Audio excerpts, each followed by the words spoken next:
કેમ છો? હું ડોક્ટર વિકાસ પટેલ, કન્સલ્ટન્ટ ન્યુરોલોજિસ્ટ, નરોડા સેલ્બી, અમદાવાદ. આજે ન્યુરોપથી એટલે કે નસોની બીમારી વિશે થોડું જણાવીશ. ન્યુરોપથી એટલે સંકેતોનું વહન કરતી નસોને થતું નુકસાન. આ ચેતાઓ શરીરના વિવિધ અંગો, મગજ તથા કરોડરજ્જુમાં રહેલી હોય છે. તેના પ્રારંભિક લક્ષણો જેમ કે શરીરમાં વિવિધ અંગોમાં બળતરા થવી, ખાલી ચડી જવી તથા અંગોમાં ઘણીવાર ઇલેક્ટ્રિક કરંટ જેવું ફીલ થાય છે.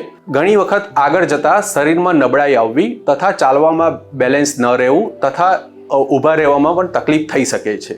ઇમરજન્સી ન્યુરોપથી એટલે કે જીબીએસ તથા ગાદી ખસી જવી એ એક ઇમરજન્સી ન્યુરોપથી કન્ડિશન છે. તેમાં શરીરમાં વીકનેસ એ હદ સુધી આવે છે કે જેના લીધે ચાલવામાં પણ તકલીફ થઈ શકે છે અને પેશન્ટ્સને ઇમરજન્સીમાં વ્હીલચેર અથવા સ્ટ્રેચરમાં લાવવું પડે છે. તેના મુખ્ય કારણો જેમ કે ડાયાબિટીસ, થાઇરોઇડ, વિટામિનની ઉણપ, આલ્કોહોલનું વધુ પડતું સેવન તથા આયુર્વેદિક તથા એલોપેથિક દવાઓનું સાઇડ ઇફેક્ટ્સ ઘણું કોમન છે. આ ન્યુરોપથીને સચોટ નિદાન નવ કન્ડક્શન સ્ટડી, એમઆરઆઈ તથા સીટી સ્કેન તથા જરૂરી લેબોરેટરી ટેસ્ટ જેવા કે complete blood count, LFT, RFT, B12 અને લિપિડ પ્રોફાઇલ જેવા ટેસ્ટથી શક્ય છે.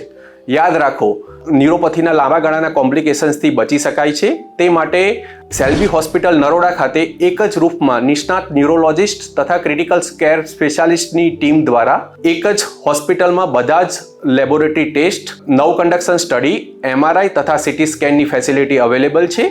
તે માટે નજીકના ન્યુરોલોજિસ્ટ તથા સેલ્બી કોર્પોરેટ હોસ્પિટલને સંપર્ક કરવા વિનંતી. Thank you.